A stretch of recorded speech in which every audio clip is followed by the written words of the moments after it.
istri yang bekerja 90%, suami karena malah dinafkahi cuma 10%, atau mungkin tidak dapat apa-apa.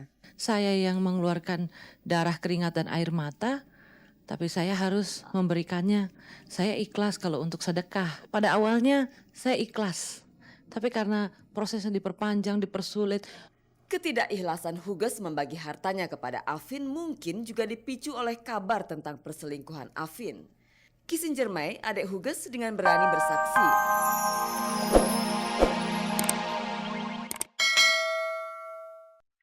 Halo pemirsa, selamat pagi. Ketemu lagi bersama saya Nadia Mulia di Ghostwatch, gosip terdepan seputar orang ternama. Dan bersama-sama kita akan menjelajahi seluk-beluk dunia selebriti, menjaring gosip terpanas, serta membongkar fakta yang tersembunyi di balik kehidupan glamour dunia selebriti. Dan pemirsa, bersama Ghostwatch, Anda tidak perlu was-was ketinggalan berita. Untuk itu kita langsung saja saksikan rangkaian berita untuk hari ini. Menu berita Ghostwatch hari ini masih seputar kasus perceraian Huges dan Afin. Huges berani untuk angkat bicara soal kepedihan yang ia rasakan selama berumah tangga dengan Afin. Lantas apakah Huges lega dan puas?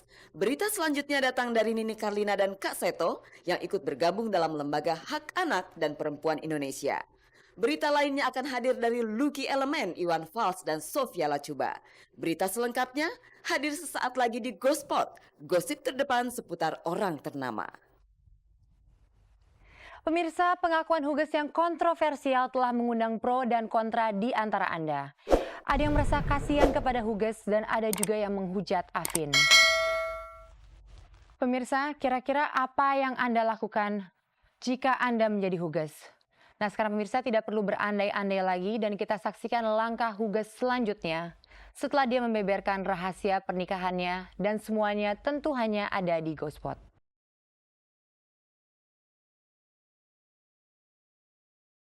Anda masih belum bisa menghilangkan rasa terkejut atas pengakuan Huges? Wajar saja. Pengakuan Huges barangkali memang melewati batas-batas keburukan hubungan suami istri yang pernah Anda bayangkan. Huges harus terus bekerja meski baru saja keguguran sekalipun. Huges tak bisa menikmati hasil jerih payahnya karena hidupnya kelewat dijatah oleh Afin. Kehidupan sehari-hari Huges penuh dengan bentakan dan kehidupan seksual Huges juga menakutkan. Lalu bagaimana dengan anggota keluarga Afin? Apakah mereka sama terkejutnya dengan Anda? Ya kaget aja, kaget kasihan Huges. Udah parah kan namanya nih. Saya nggak nyangka begini ceritanya itu benar. Sampai saya terkaget-kaget, alhamdulillah aja saya ngomong. Insyaallah benar gitu banget. Meski mengaku kaget, namun Nyonya Nasir tetap membela Afin. Menurutnya tak benar jika Afin suka kekerasan. Jika Afin suka bicara keras, itu semata karena pengaruh karakter kedaerahan. Saya bukan kekerasan ya, kecuali dia mukul-mukul ya. Kalau misalnya orang Sumatera kan memang kata-katanya suka kasar. Saya enggak masalah itu. Enggak masalah, itu kan soal kecil. Mungkin bagi Huges berat. Kalau kita orang Sumatera udah memang suaranya udah kenceng-kenceng biasa. Bagaimana dengan tudingan Huges bahwa Afin punya perilaku seks menyimpang? Enggak tahu kita kan enggak tahu. Kan hubungan suami istri kita kan enggak tahu. Mestinya diungkapkan sama keluarganya dong. Jangan sebelum sudah lain, artinya udah klien seks itu mesti dikasih tahu sama keluarganya aja gitu. Meski keluarga Afin tak yakin dengan kebenaran pengakuan Huges, namun Huges sudah terlanjur bicara. Seluruh perasaan Huges sudah tertumpah habis. Legakah Huges sekarang? Huges bicara tapi Huges tidak merasa lega sebelum hakim menentukan mana yang hak gitu, mana yang adil gitu.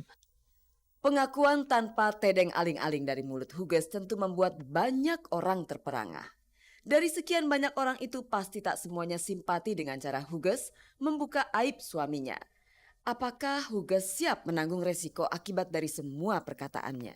Huges tidak berharap orang senang atau tidak senang. Huges cuma mengemukakan fakta dan Huges pengen fakta itu Huges kemukakan untuk mendapatkan keadilan. Dan Huges pikir sudah saatnya kita kalau zolimin orang atau diperlakukan tidak manusiawi, yang bisa bangkit dan bilang bahwa itu tidak benar adalah kita sendiri. Bagaimanapun Huges sudah buka mulut dan perseteruan kini berlangsung di luar sidang. Sidang perceraian yang pada awalnya berlangsung tertutup kini digelar secara terbuka di depan publik. Memang sudah 4 bulan Huges dan Afin menjalani sidang perceraian yang berlangsung alot. Fokus perdebatan terletak pada pembagian harta Gonogini. Menurut Huges, Afin baru mau menjatuhkan talak jika Huges mau menuruti keinginan Afin tentang pembagian harta Gonogini. Saya ke Ibu Elsa Syarif membawa surat talak yang dia buat, yang di belakangnya ada syarat harta, kalau tidak ditandatangan tidak jadi talak. Itu adalah sesuatu yang konyol buat saya. Kalau hakim menganggap bukti-buktinya sudah begitu kuat, ya tidak harus menunggu pernyataan cerai dari suami. Karena kan fungsi gugat cerai atau khulu itu supaya si istri lepas dari kezoliman. Terima kasih pemirsa, Anda masih di GoSpot bersama saya Nadia Mulya. Tampaknya perseteruan antara Huges dengan Afin akan terus berlanjut mengenai harta Gonogini. Apakah betul Afin berhak atas sebagian harta yang diperoleh selama pernikahan mereka? Dan jika berhak, berapakah hak Afin atas harta tersebut? Masalahnya pemirsa, Huges merasa bahwa dialah yang jatuh bangun untuk mengumpulkan harta itu. Lalu, bagaimana jalan keluar Huges menanggapi hal ini? Jika antara suami istri ingin berbagi harta setelah perceraian, harus dilakukan secara kekeluargaan. Di luar persoalan hukum, Huges merasa memeras keringat sendirian untuk mengumpulkan harta, sementara Afin kini menguasai harta itu. Bukankah Afin juga punya andil sebagai manajer Huges? Ya harusnya ya memang itu pencariannya Huges dan dia tidak punya kewajiban untuk membiayai suaminya ya. Tentunya untuk Huges kalau dia berdalil bahwa dia punya dia sebagai manajer ya punya hak, ya boleh-boleh saja kita berhitunglah profesional berapa persen dia punya hak. Harta Gonogini itu bisa saja terjadi apabila ada catatannya bahwa yang mendapatkan harta itu suami. Persoalannya adalah bagaimana kalau istri ini yang menafkahi suami gitu. Maka di sini Gonogininya tidak harus 50-50. Istri bisa lebih besar. Ini nanti kan yang menentukan keputusan hakim pada akhirnya. Karena hakim nanti akan menilai benarkah Mbak Huges yang mencari nafkah. Nah itu kan dengan berbagai bukti. Kalau memang itu kuat, ya hakim berhak untuk mengatakan misalnya istri yang bekerja 90%, suami karena malah dinafkahi cuma 10%, atau mungkin tidak dapat apa-apa. Saya yang mengeluarkan darah, keringat, dan air mata, tapi saya harus memberikannya. Saya ikhlas kalau untuk sedekah. Pada awalnya saya ikhlas, tapi karena prosesnya diperpanjang, dipersulit. Ketidakikhlasan Huges membagi hartanya kepada Afin mungkin juga dipicu oleh kabar tentang perselingkuhan Afin. Kissinger May, adik Huges, dengan berani bersaksi Afin pernah selingkuh di depan matanya. Kalau saya yang bicara, nanti saya dimintain saksi, biar saksi saja yang bicara. Ya, saya pikir pengakuan dari dia sudah saya sampaikan kepada majelis hakim. Bagaimana dengan Huges sendiri? Apakah juga mendapatkan teror yang sama? Teror, tekanan itu pasti sudah saya terima melalui SMS, telepon. Tapi saya tidak takut.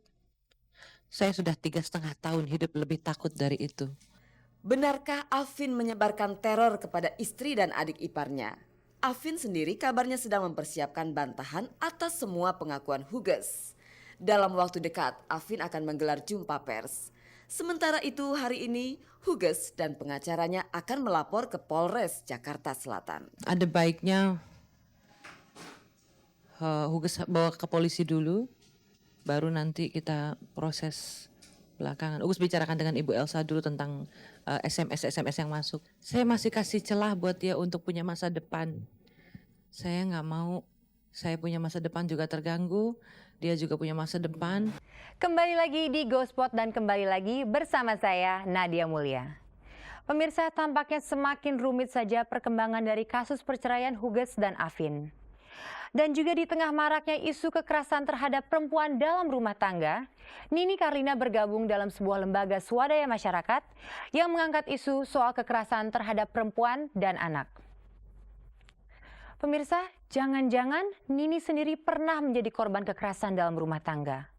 Apalagi saat ini Nini tengah menjalani proses perceraiannya.